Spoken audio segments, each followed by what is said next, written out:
So what we're doing today, we're going to focus on the new ServiceMonster 6, and I'm sure you guys have heard about it. And if you haven't gone in here yet, I'm going to show you how to get into it, how to use it, and how to go back and forth between 5 and 6, and especially focus on some of the differences between the two.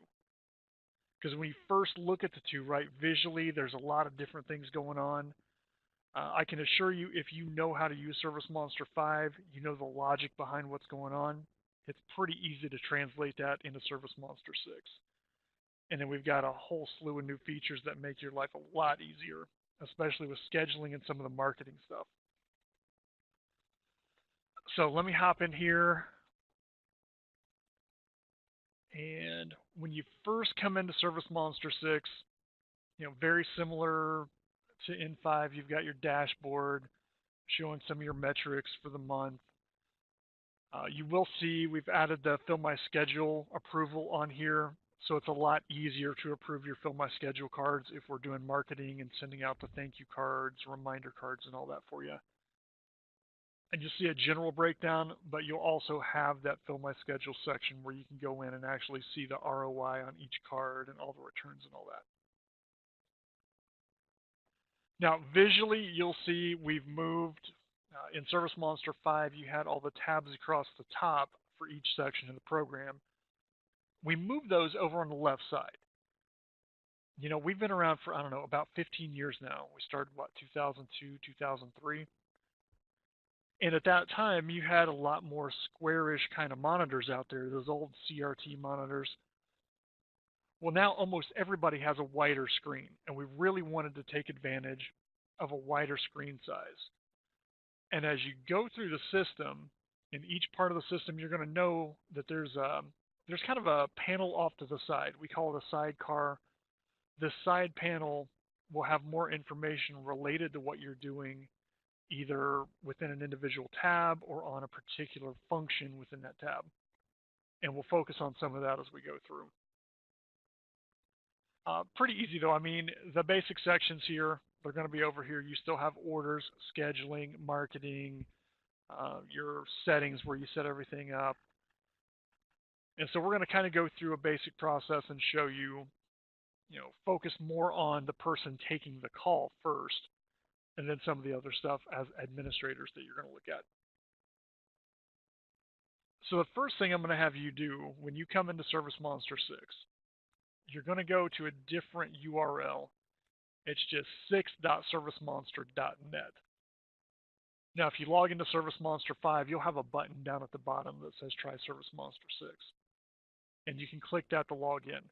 Now, this is not an upgrade. It's not something that once you start using 6, you can't go back to 5. And both versions of ServiceMonster use the same database.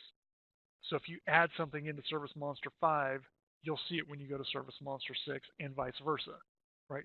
Both tie into the same data, the same customer, same orders and scheduling and everything. So it's all live. And often what I recommend doing when you first start using this, keep ServiceMonster 5 open in one tab and open ServiceMonster 6 in another tab. Try to do what you're trying to do in ServiceMonster 6. If it doesn't work, you can always fall back on 5, what you're used to. And I'm going to kind of increase the screen size, blow this up to full screen so you can get a little bit better view. Now, the first thing I'm going to show you that's different in ServiceMonster 6, which is a huge time saver, is this Quick Add button. So this little lightning bolt button up here. When you hit this, what's going to happen? This is what you're going to use to enter a new customer into the system, but it's also the same exact interface you're going to use to look up an existing customer. So from the Quick Add, you type in, somebody gives you their name, for instance. You'll see possible matches pop up over here. If you're typing in a name, a company name, phone number, email, whatever you have there, it's going to search the database and come up with possible matches. And the more likely or more close that match is, the farther up on the list they're going to be. Now, we did this for a couple of reasons. We wanted to make it simple to look up customers and add customers. In ServiceMonster 5, if you wanted to see if somebody was in your database already, you either had to ask them, hey, have you used us before? Are you a new or returning customer? Which to me kind of, degrades your customer experience a little bit if you have to ask. They kind of want to feel like you recognize them when they call in. And the other part of that is when you went to find somebody in the system, you'd have to do a search. So that search tab at the top of ServiceMonster 5, you'd go into accounts, you'd search for a name or part of a phone number or an email address or whatever you had. Sometimes you had to do multiple searches. So you no longer have to do that. You just start typing in their information, and if they're in there, you find them. And this is meant to, for an existing customer, you should be able to pull them up and be looking at their account while they're still talking and telling you why they're calling in. And same thing for a new customer. If you enter a customer in here and they don't show up on the right, just enter their information. You don't have to search for it and then re-enter it when you're ready to save a customer. It's all in one screen.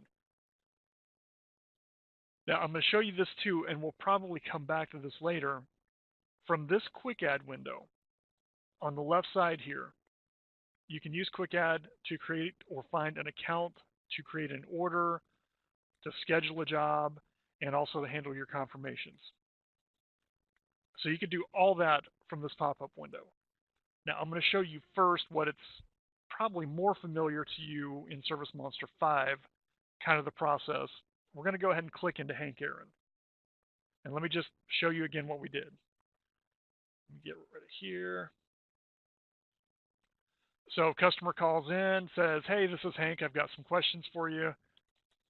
Immediately, I've got his information in there, and maybe I'm bouncing this off caller ID, and I realize, okay, this is Hank Aaron. I'm going to go ahead and click into him while he's still talking to me. Now, the first thing you're going to see is a picture of the house up here. We pulled this from Google Street View, and the reason we added this in, a lot of times when you have a fairly large customer base, if you've been doing this for a few years, you may not recognize the customer's name when they call in, or it may not ring a bell what you did for them. But as soon as you see that picture of the house, you remember exactly what you did. So that helps bring that back to mind without even getting into all the details. You see the house, you remember what you did. Now, the other thing up front, we wanted you to have some talking points and get a good profile of that customer.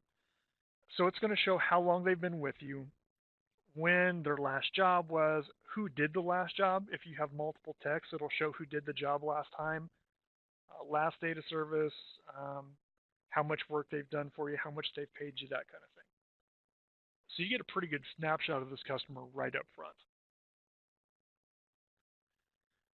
Now, I'm actually going to take a little bit of a scenic route today just to show you some more functionality in here. So instead of doing the order over here and doing all the other stuff from Quick Add, I'm going to drop out of this. I'm going to hit done, and I'm actually going to go to Hank Aaron's account page. Now, this is probably more like what you've seen in ServiceMonster 5. We've moved some things around, made it a little bit more convenient. Up where the picture of the house is, we've got the residential or commercial flag. You don't have to use this, but it's kind of nice with marketing because all this stuff feeds into our marketing engine. And that's probably the most powerful part of the system because it can pull data from everywhere. So if you flag something as residential or commercial, then when we go to send out marketing, you can either omit commercial from your marketing or you can tailor the marketing to specific types of customers. And that used to be kind of tucked away down here with a little radio button. We moved it right up here so it's easy to hit. Your lead source over here works the same as in 5. You can pick either, some kind of a campaign like Facebook or Home Advisor, Yelp, whatever you guys use there, where customers call in from. Or if it's an existing customer, you'll actually tag that customer as a lead source because you'll look them up and add them in. And that all feeds into the reporting engine. The other thing that's kind of new here is when you put your phone numbers in off to the right, you have this button right here. And if you hover over it, it'll show you can text. So by making this, you kind of click on this to make it blue. This is designating the phone number as a textable phone number, and we're going to use that for reminders and notifications. So all you really have to do to make that work is just flag this, just click this button, and it'll designate the number to the left of it as a textable number. And of course, the other big thing over here, you're going to see a news feed. And this news feed is individual for each customer. And it's going to be a compilation of notes that you put on the account. You can type your own notes up here on somebody. And it's also going to be sort of the culmination of the activities and history tabs that you saw in ServiceMonster 5. So anything the system does, like create an invoice, send out a billing statement, send out marketing campaigns, any of those sort of systematized things are going to show up in here. And if it's a user-generated thing, it will show the name of the user and show what they did. So when a customer calls in, if you hop into their account screen, you can scroll through here. It's most recent going back, and you'll have a quick snapshot of everything they've done recently. The other thing we did to make this really convenient to see if they have any open balance or credits on the account, and also if they have any open orders or invoices. Right, so unpaid invoices show up over here, open work orders, open estimates, that'll all appear over here. The one thing I will show you guys, because it seems like, it just kind of feels like if you want to change somebody's address, you're just going to click in here and be able to change it. Now this is actually just displaying the billing address. If you want to change the actual address, you're going to come up here, just above the map, click on the magnifying glass, and that's going to employ the address helper. Now, whenever possible, I will definitely encourage you to use the address helper. You can manually enter in the customer information over here, but if you try using address helper first, the advantage there is as you start typing, it's going to suggest addresses for you. And by selecting an address from the list instead of just typing the whole thing in, one, it saves you time typing, and two, it makes sure that it's spelled correctly if you ever need to do mailings or anything like that. But more importantly, what it's going to do is make sure that it shows up as a registered address on Google Maps. Now that's really important when we get to the color wheel on scheduling for the schedule optimization. So whenever you can, just go ahead, select your address from in here. And you can have multiple phone numbers, email address. We have a couple of things in here for social media at the bottom.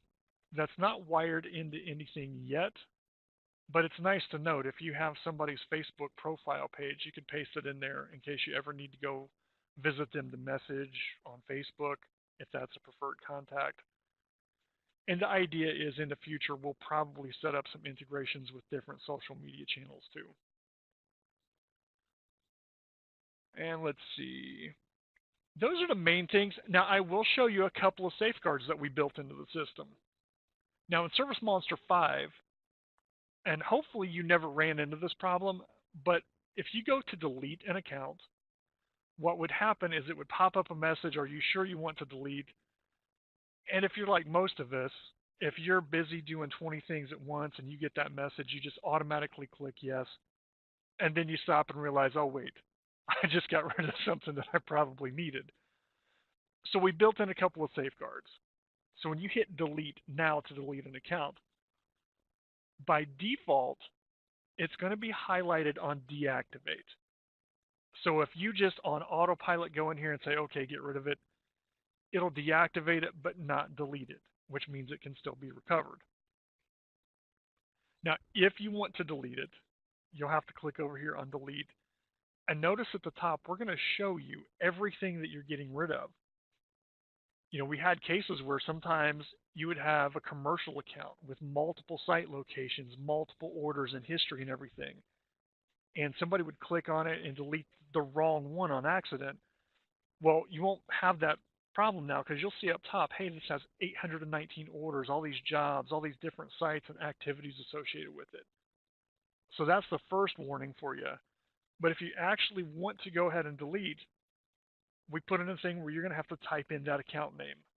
and just type it in as it displays it up here. You type in Aaron, comma Hank, and it would let you delete it. So just a safeguard in place for that. Similar thing that we put in place with orders. If you go to delete an order or an invoice, it's just going to make you type in that order number in order to fully delete it. So you can still delete. By default, it's going to deactivate it though. So now I'm going to take you to the order section. Now when I hit new order, it's going to take me back to that quick add button. And now we're down on the second section over here. So instead of being on the account section, we're on the order section. And I can change status between a work order, estimate, invoice, whatever you have. Now, if it's an easy order, you can just put the line items in right here. You know, if you have, let's see, let's do some carpet cleaning. And let's do, the nice thing here is if you have a long list of items, you could actually type in what you're looking for. And in ServiceMonster 5, you actually had to type in the beginning of the line when you're looking for something. In 6, you can type whatever. It'll search the line item anywhere within any of the words, the description, and it'll actually pull up a list of what you're looking for. Stuff I'm looking for, protectant, right? It'll show me carpet protector, you know, things, whether it's in the line item name or description, it's going to pull it up on the list. And I can say, oh yeah, there we go, Scotch Guard, let me add that in. You can tweak your quantities, your prices, whatever you want from right here. So you can actually do a complete order from this pop-up. Now for more complex orders, you can always kick out of here.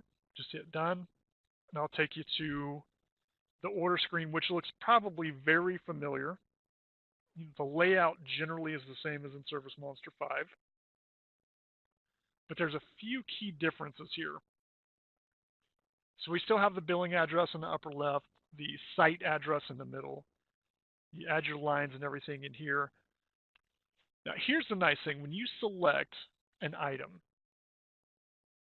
actually let me take you back real quick. When you first come in here, you're going to see off to the right all the standard stuff. This is where you change it from a work order to an invoice or an estimate or void it out. You have your reference if you have like a PO number or something like that, groups, subgroups, all that stuff. Now, remember I told you this right-hand panel, the sidecar, changes depending on what you're interacting with. So when I click on an item, notice over here now everything on this right-hand panel is related to the item carpet cleaning silver. Now down below we have a thing called service items. Now if you've done most of your work by per room pricing or per unit pricing, you may not have ever even used service items. If you do anything by square footage though, I will strongly encourage you to start using service items. Wicked cool. They do a lot of stuff for you, and it's very easy to do repeat orders. And from mobile in the field, all you do is you're going to click add service item. You give it a room name, you punch in your dimensions, and it'll save it and remember it. So even if you're out there and you're only cleaning maybe 2 or 3 rooms, if you have the opportunity, measure additional rooms, add extra rooms in, the system will remember it. And when you select, I've got carpet cleaning silver, it's 30 cents a square foot. Now watch what happens as I start selecting which rooms I want to clean. Right, so I've got like this master bedroom, a hallway, let's do this kitchen, right? And notice over here, it updates the quantity for my square footage, right? Based on each room that I add in. If I take one off, reduces the square footage, add it back in, it adds the square footage back in. So it automatically calculates the square footage of your order for you. So especially for repeat jobs where they call back and say, hey, I need that upstairs bedroom and my living room cleaned, what kind of price can you give me? You just pull up their old order, copy it, select a couple of rooms, and you're done. Very, very easy. And super easy to add from mobile as well. If you're using the mobile app, you're just going to hit where it says add service item and punch it in. It's almost like walking through the house with a clipboard and just adding rooms as you go. Now, the one thing you're going to run into when you go and you interact with something different on here and that side panel changes, whether it's a service item or a site information, when you go to change this, to an invoice or back and forth between a work order and estimate or anything like that. After you interact and change that panel, you're going to notice that drop down up here is gone. So if you made changes, just go ahead and hit save. Otherwise, you can just hit the details tab. Either one takes you back to the default view on the order, and then you have your drop down back here for your order status again. So if you don't see that, just click the details tab or the save button and it'll show back up again. And that's most of what we've got in there that I would want to show you for orders. Now, when we go to scheduling, I'm going to show you a couple of key differences. Now, in ServiceMonster 5, there was a schedule button here, and there was also a main scheduling tab up top. Both of those would take you to the schedule, and both of those would remember the order number that you were on. Now, we found a lot of situations where maybe you're just doing some maintenance, you're doing some research on an order, but you don't necessarily want to schedule that order. So we broke it up into two options. If you want to schedule this order that you're working on right now, use that inline schedule button at the top. If you want to forget about this order when you go to scheduling and just start with a clean slate on your schedule, use the scheduling button over here. That way it won't retain this order number in the schedule memory. Now in this case, I want to go ahead, I'm going to book a job for Hank Aaron. So I'm going to hit schedule. And we still have the multiple views in scheduling. You can turn on the detailed view up here if you need more information. If you're doing a lot of just answering the call, trying to find the best time to schedule during the week, the non-detailed view is usually better. You still have the filter up here where you can filter out by different sources if you tag your routes with different skill sets or things people are qualified to do or equipment that's on the truck. Whatever you tag your routes with, you can select from here. And then the conflicts, I'll show you kind of how that works. If you've got a couple of jobs that are stacked in the same time frame, like if you guys say, hey, we're going to arrive in a window of time instead of an exact, like we're going to be there from 1 to 2 o'clock. If you schedule multiple jobs, by default, they're going to show up like this, just kind of a pinkish red box with multiple jobs in it. If you hit the conflicts button, it'll actually stack your conflicting jobs so you can see both of them and then interact with each one if you want to. Now here's the one key difference. In ServiceMonster 5, when you came from an order and you wanted to schedule, first thing you would do is you would just click where you want to schedule. It would bring up a pop-up window and you would do a bunch of stuff from there.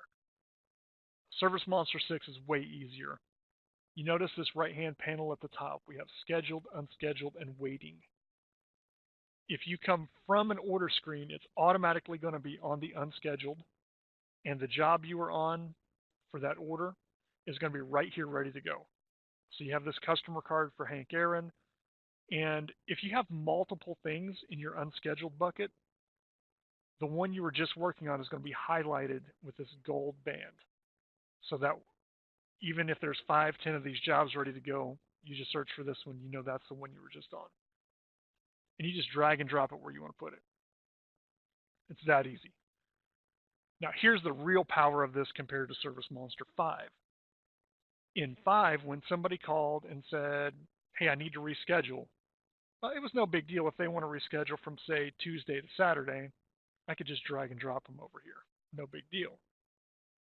But if they say, hey, I need to reschedule from Tuesday and it's going to be sometime next week, I don't know yet, I've got to talk to my husband or my wife, well, then you can just drop it back onto unscheduled, keep it there until they're ready to go, and then you drag them back.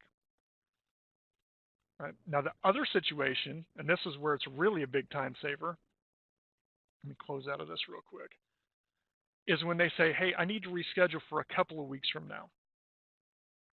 Now, in ServiceMonster 5, you would have to go forward in your schedule 2 weeks. You'd have to find a spot that was open, ask them, hey, would this time work for you? No, what about this time? Okay, this day would work. Then you'd have to come back to this week, click on the job, unschedule that job, go forward 2 weeks, and hope you remember what time it was as the customer's talking to you, and then go ahead and reschedule the job. In here, it's infinitely easier. You just drag the job over here to unscheduled. Then I'm going to go forward a couple of weeks, and I'm going to say, okay, how about Wednesday next week? I'm going to be in your area Wednesday. What about Wednesday at 10 o'clock? If that works for them, just drag them and drop them right back over here. Done. That's got to be the simplest scheduling process ever when it comes to rescheduling a job. Now I'm going to come back here, and I'm going to show you one other pretty cool thing that we added in. Now, this time of year, this may not be a big deal, but in the spring and in the really busy season, this is huge. We added in a wait list. And how this is going to work, let's say it's middle of March, phones are ringing off the hook, and you don't have any availability for maybe a week or 2 weeks out. You're going to go ahead and schedule your customer for the next available appointment. Let's say it's 2 weeks from now. You put them on the schedule, and then you say, look, I know it's a couple weeks out. If somebody cancels or I have an opening come up before then, I can give you a call and maybe we can do this sooner. And if they're okay with that, you're going to add them to the wait list. And how this is going to work, they stay on the schedule for when you can schedule them, but you also add them to a wait list. And to do that, you just click on a job on your schedule, and you're going to see right here at the top, there's a wait list button. Click that, turns green, save it, and now they're added to your wait list. So they still remain on the schedule for whatever day you had them for. Now here's how this is going to work. Your technician is in the field. They're outside of a green job. I'm assuming you guys know how this color wheel works. If not, I'll cover that in a minute. But technician is outside your green job. And they say, hey, nobody's home, nobody's answering the door. I've been here 15 minutes. What do I do? You say, well, hang on. Let me check the wait list and see if there's anybody else in your area. And sure enough, we've got a couple of these green jobs over here. We know it's in the same area. Get on the phone with them, call them, say, hey, I've got a tech in your area right now. Can we send them over? If so, drag them over there, send them to the job, and you are done.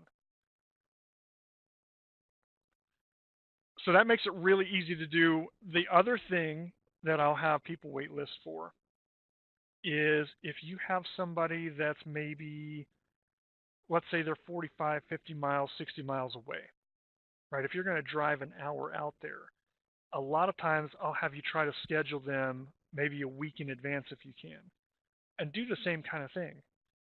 Say, hey, I can put you on a wait list. If something opens up and I can get out there sooner, I will. And then if you have somebody else from that area who wants to do a job, then you've got 2 jobs in that same area now, because you've got one on the wait list that you could actually do a little bit earlier if you wanted to. So a couple of nice things for that. The other thing you're going to see up here is we've got a map view. And let me change this to a day where we have a couple of jobs scheduled so I can really show you how this works. All right, here we go. So in the map view, how this is going to work.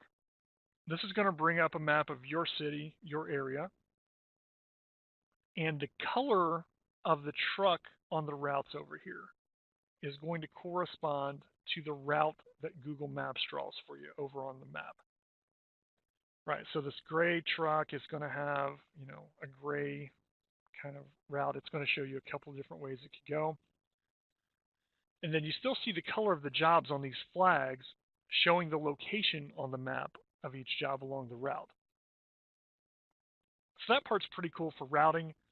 It's really nice because if we drag and drop some things over here to optimize our schedule, right, we can actually probably clean up the schedule. We're going to put all these orange jobs all together on one route, and then this guy's just going out here to Maple Falls and coming back. But you notice as you drag and drop your jobs over here, it's going to actually refactor your map on the right to reflect that. So that's all real-time updates with your routing. Now the really cool thing about this is if you have technicians in the field, if they're using the mobile app, you can have them show up as blips on the map so you can see their location. And they'll appear as these kind of yellow and orange flags And if you hover over it, it'll show the person's name, but they'll actually show up. And this is, I think it's updated every 5 minutes or so. So basically real-time location settings. So if you have a customer up here who calls in and says, hey, somebody was supposed to be here at 10 o'clock, well, let me go check my map. And you can say, you know what, they're actually still on the last job. Or if it's something where they're close by, you can zoom in here, kind of zoom in on the map, and you can even, if they're at an intersection of the roads, you could say, hey, they're on Portal Way over around Main Street. Do you know where that is? And that'll give the customer an idea of how far away they are. So pretty cool stuff with that. See if there's anything else I needed to show you.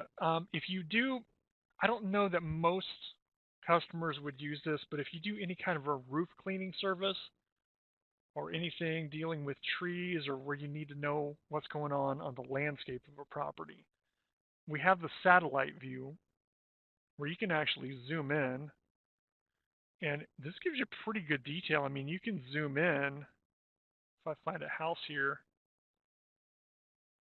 right? I mean, you can actually get pretty close in and see the roof of the house, see if the yard has a bunch of trees or things in the way that you might have to navigate around. So any kind of roof cleaning, soft washing, pressure washing, you may want to check out the satellite view as well. Now, these are not real-time updates. These are imaged, archived by Google Maps. So they could be 3, 6 months old. So if you zoom in here and you don't see your technician's truck in the driveway, don't worry. It's just an archived photo. But this will show you pretty up-to-date what you're dealing with the landscape and the roof and the conditions of the house and things like that. Now, I'm going to skip around here just a little bit. So after scheduling, I'm going to show you the leads section really quick. Now, leads generally works with anything coming in, like if you use our web forms on your website, where customers can request a job or request more information, anything like that. If they fill out that info request form or try to book a job off the website, it'll actually create them as a lead in the system for you, which is pretty cool.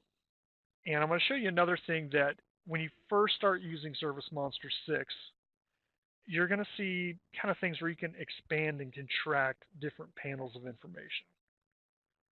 Right, so you can click these things in and out. It'll expand more. For instance, this will give you a column.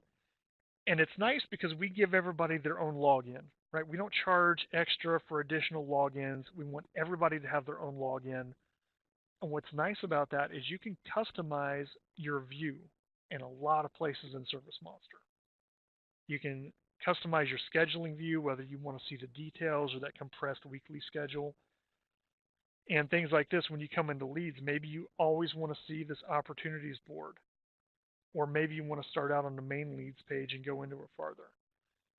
And you'll see over here there's a thing that's set as home page for whatever section you're in. So you can customize your home view when you come into a tab here. And you can expand out, make the screen wider, whatever you need to do with that. Then when you first come into leads, you're going to see a list of any leads that have been generated from the website that'll appear in here, and you can click into those. And you'll see a couple of terms when you have a new lead, and you can create your own, right? They don't just have to come in from the website. You can create your own leads. Select the lead source. Let's say they came in from whatever this is, Banana Farms, whatever that is. That's where we got our customer from. And you put in a name, let's say Dave Smith, and you can put an address. Obviously, you would hope to have a lot of information from the lead when you put them in. And when you come into a lead list, whatever's been generated shows up in here. Now, when you click into a lead, you're going to see a couple things at the bottom. So the first is a decline, right? If you get a lead that's outside your service area, they're asking for services that you don't provide, or it's a duplicate that you've already talked to, any number of situations, you can just decline the lead and forget about it. Now, if you want to accept a lead, you're going to see two things down here. There's accept and accept with opportunity. Accept is assuming that you're talking to this customer and you know you're going to book a job.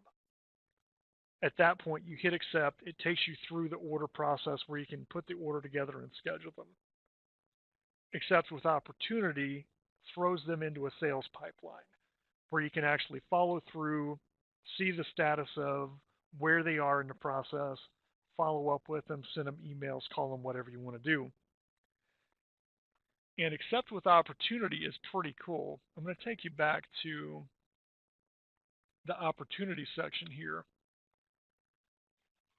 And this is what we call a Kanban board. It's essentially, you've got all these customer cards in here, and you have categories along the top that show which phase of the sales process they're in. Now, when they first come in as a new opportunity, we drop them into this open lead category. Now, when you make initial contact and you actually talk to this customer, you just drag and drop them over to the next category. Now, once you qualify the lead, you know it's a job you want to do for a service you provide in your service area, that it's not just a competitor trying to find out pricing or something like that. Then drag them over to the qualified section. If you actually give them pricing on a job, you create an estimate from over in here. And then the final stage is that negotiation phase, where maybe they're talking to a husband or wife trying to make a decision, or they're coming back and forth with you asking for further information. What's really nice about this, especially in the busy season, is it keeps a visual representation of how many leads you've got and what phase of this process is that they're in. So if you get really busy, you're swamped, but you don't want to, just lose touch with your leads, which is easy to do. You just come in here, look at your visual, and you're going to say, you know what, I've got more open leads than anything else. I need to start working these. Now, ServiceMonster 6 introduces some really, really useful features, especially for the prospecting phase. If you do a lot of estimates or you give pricing over the phone and you find that a lot of customers are not closing on that initial call, by creating an estimate for that customer, even with some basic pricing, even without pricing, you can throw them into a marketing process. And you could create templates for different situations.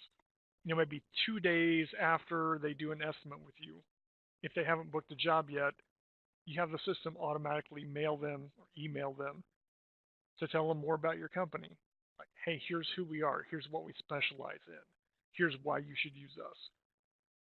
And maybe a week goes by, if you haven't heard from them, maybe send a different email that asks them, hey, do you have any questions?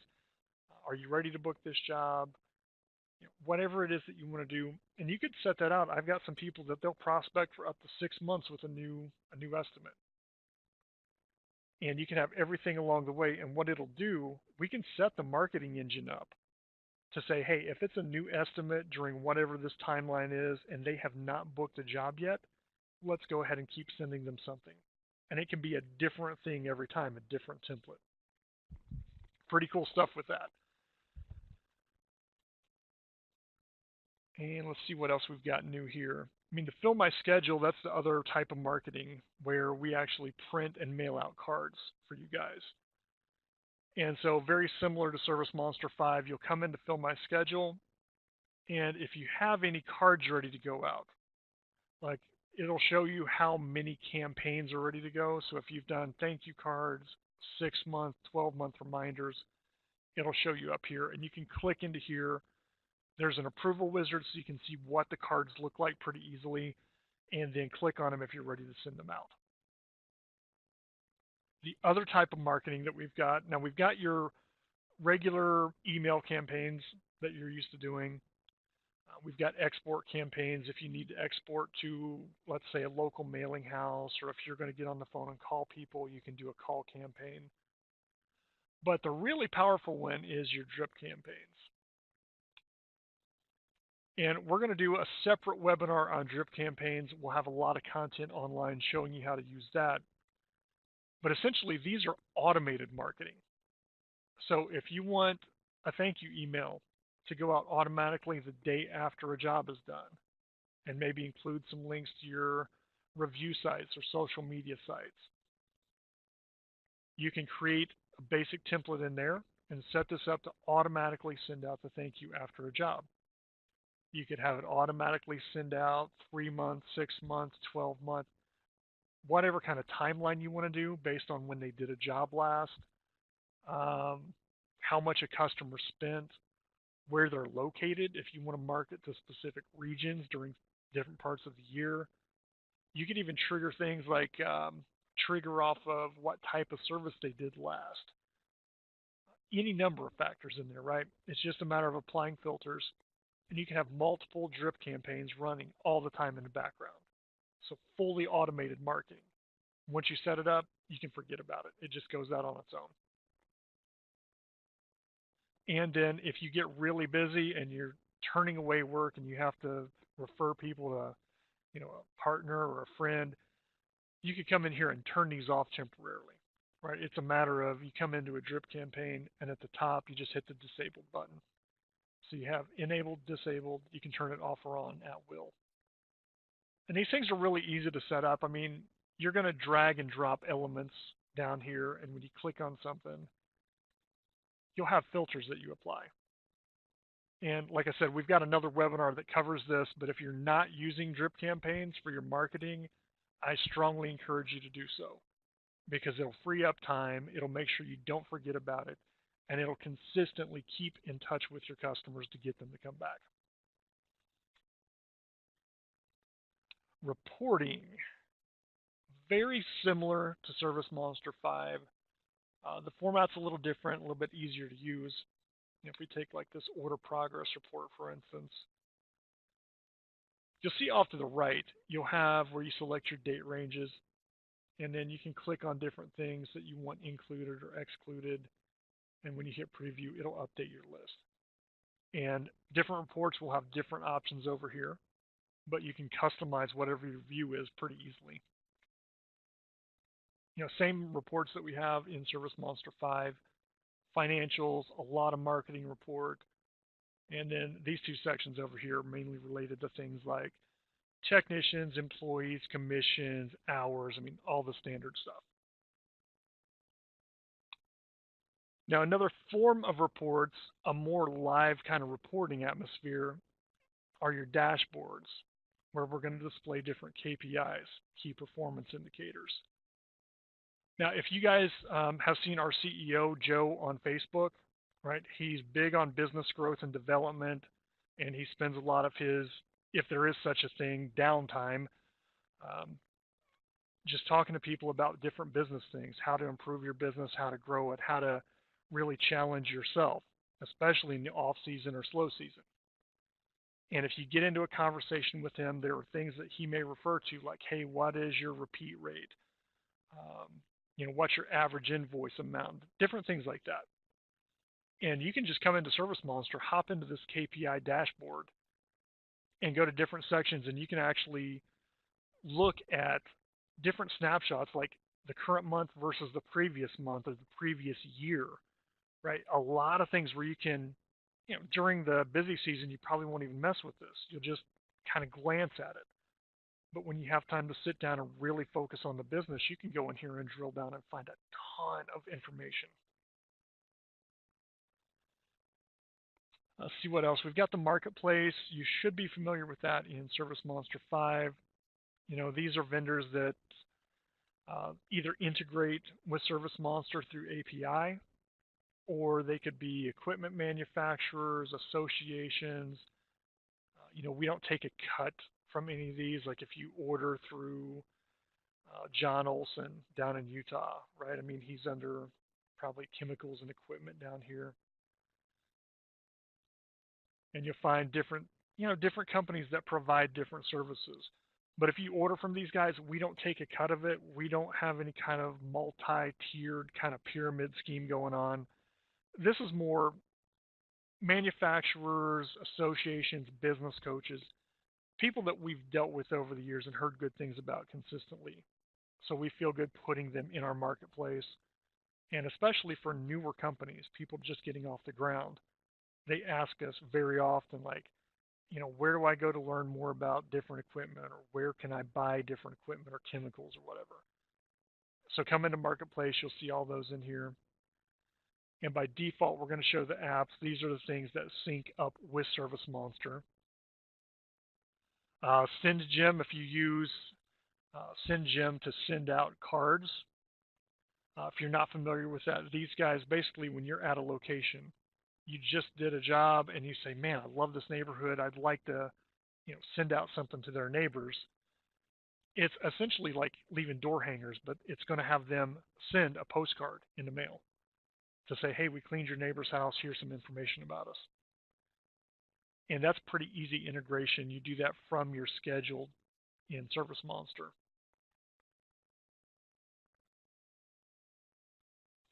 And then we've got our settings down here. This is where you're going to come in and kind of customize the system.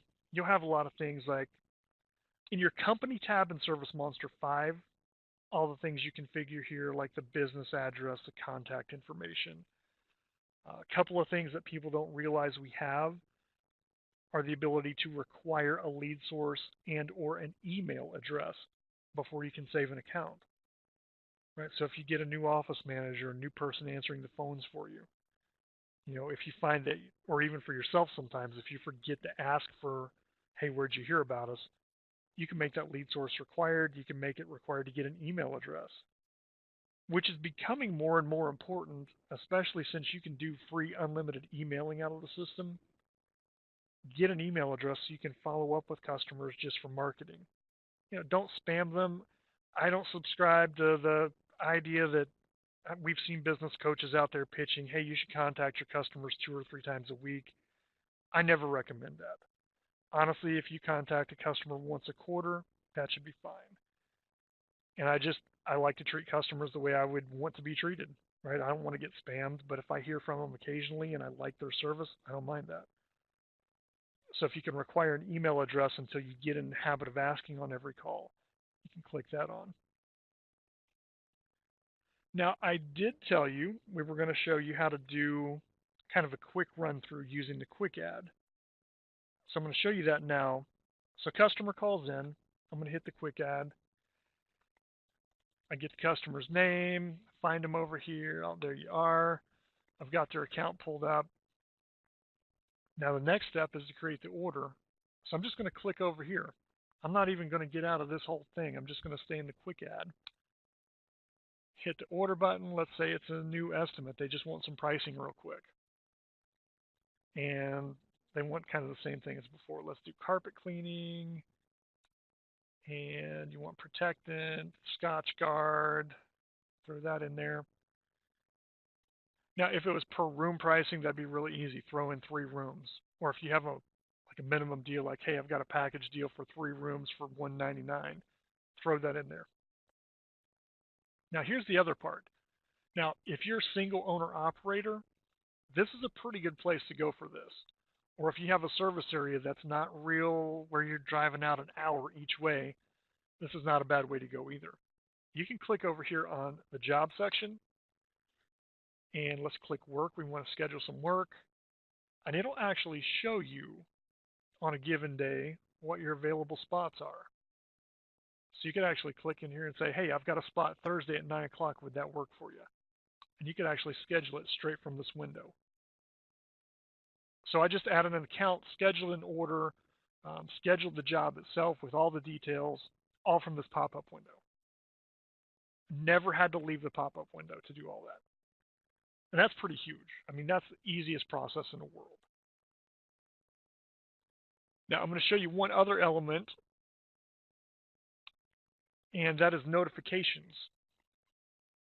So we can send notifications for your jobs. If you want to send a notification maybe the day before or an hour before to say that, hey, you've got a job coming up, just as a quick reminder. You can either do that by email or by text, whichever one you want to do, or both if you wanted to. And to do that, you go into your settings, and there's going to be 2 sections I'll direct you to. One is for your templates, and one is for job reminders. Now, we'll probably pretty soon, I've got some default templates that I think we're going to load into everybody's account just for some basic things so you don't have to type your own text in. But for instance, if you go into templates, you're going to have a few different ones, business templates, marketing templates. But if you want to send a text message notification, click into SMS. And when you create a new SMS template, all you have to do is give it a name. Let's say job reminder 1 day if you want to send them a notice the day before. Now, I like to put something in here like, like a no reply. Currently, when you set up notifications by text, it's going to come from one specific phone number, just kind of a general phone number that you send from. But if they reply to it, it's not going to go anywhere. We are working on integration that would let you customize the phone number and have your own number if you want to communicate back and forth. But currently, I like to put no reply so they know not to reply to the text. And if you want to insert something like maybe the first name, right? If you want to address them, come in here, account, first name. These are all your mail merge fields, these data tags up here. And you can put something like, you have a job scheduled for tomorrow at, and you can put a time in here. You could insert, come down under the job section. There's a job start date or a date and time that you could throw in there. And you could put, if you want to put your company name in here, which I recommend so they know who they're talking to, you could say, I think it's under the company section. Yeah. And either the legal name or the name, whichever one you prefer. So you pick your company name. And that's it, right? You could have a very basic text template sent out like that. And once you save that, then you come in and set up a job reminder.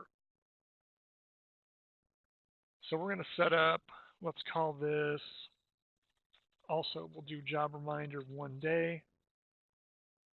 And let's send a text, and let's do it 1 day before the job, and let's do it before the job time. If it's 5 o'clock tomorrow, let's go ahead and send it at 5 o'clock today. And then it's just going to ask you which text template you want to use. Right, so let's use the job reminder 1 day. So once you save that, then when you want to send out your text notifications for jobs, it'll use that template, and it'll always have it as a 1 day setting. Now you have options. You could do this. You could pick and choose which ones you want to send those text messages for. And if you want to do that, that's from the quick add. You'll see this fourth section down here for confirmation. So for appointment confirmations, you come in here and you'll be able to configure what you're going to do. But if you want to do this, automatically for almost everybody, just go into your preferences and you can say, hey, system will generate appointment reminders for all jobs. The other option is I'll manually create the appointment from the quick add. So if you want to fully automate this and let everybody know the day before you've got a job tomorrow, just set it to automatically do this for all jobs. Now, the first time you do this, you may struggle through that a little bit. You can call us. We can walk you through it. You can email us, and we'll shoot you out a few instructions. We also post in the SMUG group on Facebook. We post our link to that with some instructions on how to do that. And we'll have a couple of videos on our YouTube channel that'll deal with that too. But pretty easy, right? You make your automated setting to automatically send them out. You create a template, and then you tell it when you want to send these out. So those are pretty cool. And I definitely recommend using those.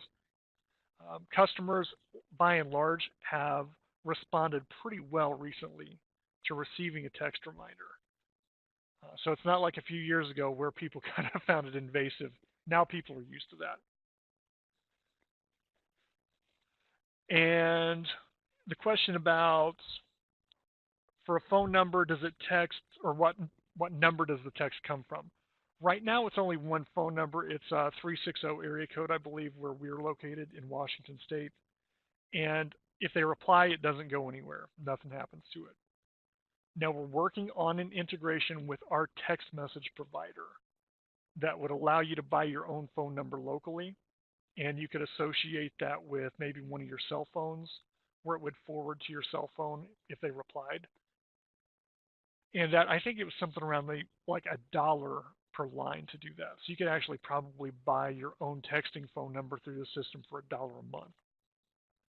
And we need to work on the integration for that. That shouldn't be too long. But for right now, we just use that 360 area code number. They'll see it. They'll recognize it as just an appointment confirmation thing. Other than that, I think those are the big differences I wanted to show you. So the quick add is the biggest one. You're going to use that on almost every call. The scheduling with the ability to put them on the unscheduled area and also the wait list. That's huge, as well as the mapping if you want to know where your techs are located in the field. And then the drip campaigns for marketing.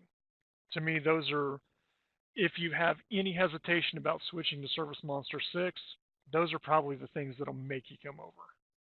Because those save you enough time to make it worth the hassle of trying to learn a new system. If you want a little bit more material, want to get familiar with it, go to our YouTube channel. It's youtube.com. Just search for ServiceMonster, all one word. And we've got videos on there that'll kind of get you familiar with ServiceMonster 6. And like I said, you don't have to worry if you jump into ServiceMonster 6. If you're not real familiar, real comfortable with it, you can always go back to 5. They're both on the same database. They're both live. And so if you get in there, just get used to it. Try a few things. Challenge yourself a little bit. And it really doesn't take that long to get used to. Even if you've been using ServiceMonster for 10, 15 years, once you get in here and add a few customers, it's old hat really quick. So I'm going to open it up here. If you guys have any questions or have anything specific you want to see, throw some questions out there and we'll be glad to answer them. Let me see if there's anything else I wanted to show you. There's some pretty cool things we added into the scheduling. And I don't know if you'll all use this, but if you go into scheduling and go to the settings, one thing I'll caution you to do, if you first start using ServiceMonster 6 and you notice that your jobs on the schedule have no color on them, right? They don't indicate where they're located. Come in here and make sure your address is correct in here. And more importantly, make sure, if possible, that you use the address helper. So don't put in a P.O. box, don't put in a suite number, apartment number, anything like that. Just use your street address. And by doing that, it'll show up with Google Maps, and that way it's basically rooftop level GPS in the system for the center of your service area. As long as Google recognizes the center of the service area, then everything else is good. We've also got, let's see, on this section, if you click on display, you can display a number of days of the week. Let's say you want to see 3 days at a time, or you want to see a full 7 days, or let's say your schedule only goes Monday through Saturday. You can pick how many days of the week you want to show at a time, and you can also show the starting day of the week. So you could pick Monday, or you could pick Tuesday as your start day, or if you want a traditional calendar, say I want to start it on Sunday and display the full 7 days. So whatever you do with that, you can set this up and it'll remember this based on your login. And there's an option to sort alphabetically. So for instance, if you want your routes at the top to be displayed in alphabetical order, you can click that.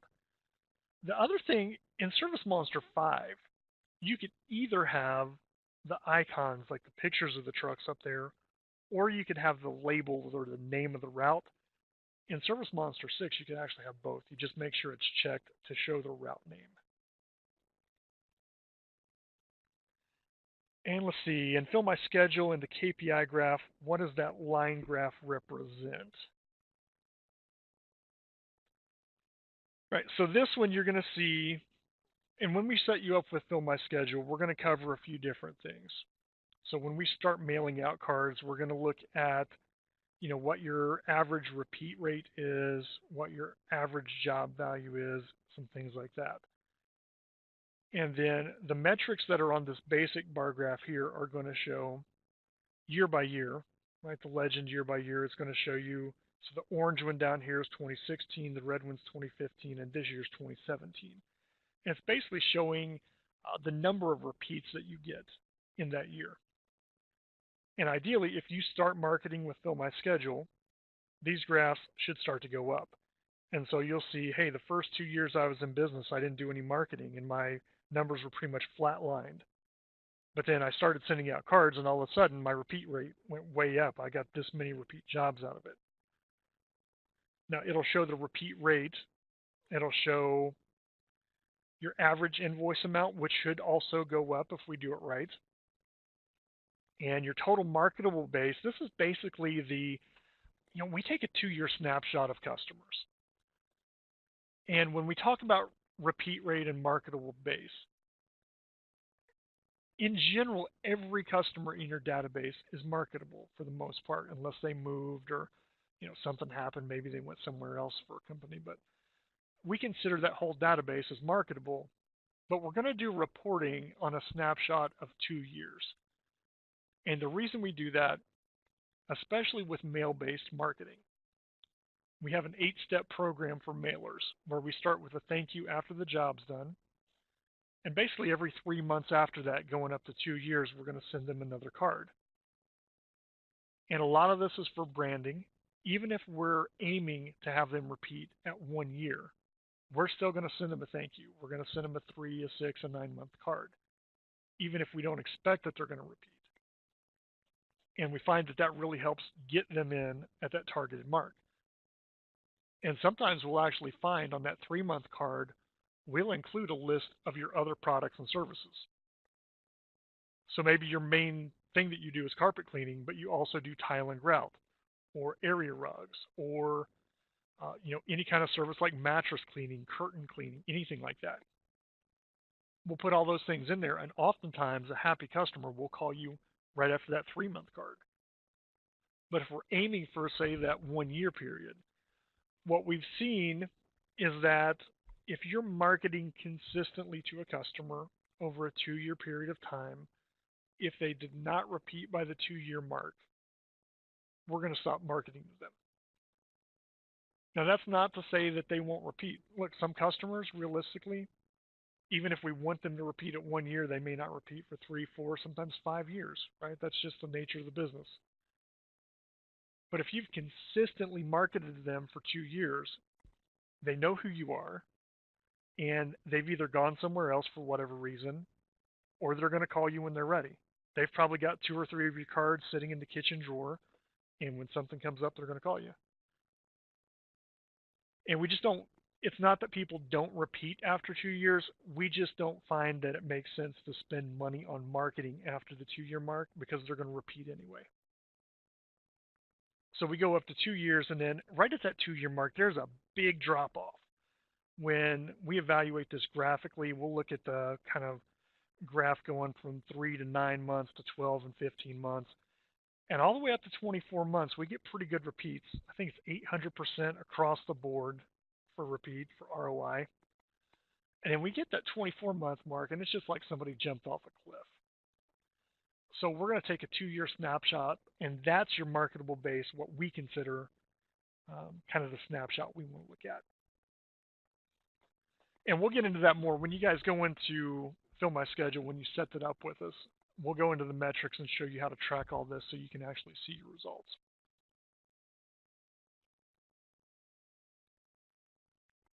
And let's see. If you have any other questions, throw them in there. I mean, that's about all I needed to cover with you. And it's just a matter of getting in there, trying some things out, getting comfortable with it. And it doesn't take long. We started, I think we put this out February 16th. And I think I got into it about a month or 2 before that and started playing around with things. And it's really nice. I mean, all our developers are working on one platform now. So instead of coming between ServiceMonster 5 and 6 and all these side projects, all our development firepower is on one system.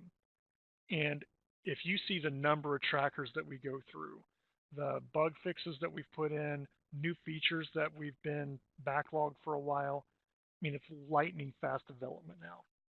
These guys have been working on, ServiceMonster 6 for going on 2 years now on the architecture and the background. And when we put in a new feature request, when they get to this, it goes through lightning fast. We bug test it. We go through QA, and we're getting really good at this. So if you guys have things that you'd really like to see in the system, let us know. Joe, our CEO, he's on Facebook. If you're in that smug group, throw suggestions in there.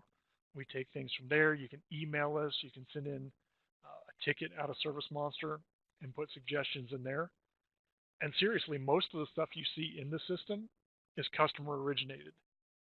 We take your ideas all the time, and we do all our development in-house. So we go down the hallway, we sit around the table, and we kind of argue over whose stuff is going in first. And sometimes I win, sometimes I don't. But your ideas all get brought in here, and when they say, hey, let's focus on scheduling, what do we need to add? We've got a big list of your suggestions that we throw down and see what we can do to improve it. So keep ideas coming to us. If there's anything else you want to see, let us know. Other than that, that's all I wanted to cover. So look, thank you guys for attending, and good luck with ServiceMonster 6. I hope it's an easy transition for you.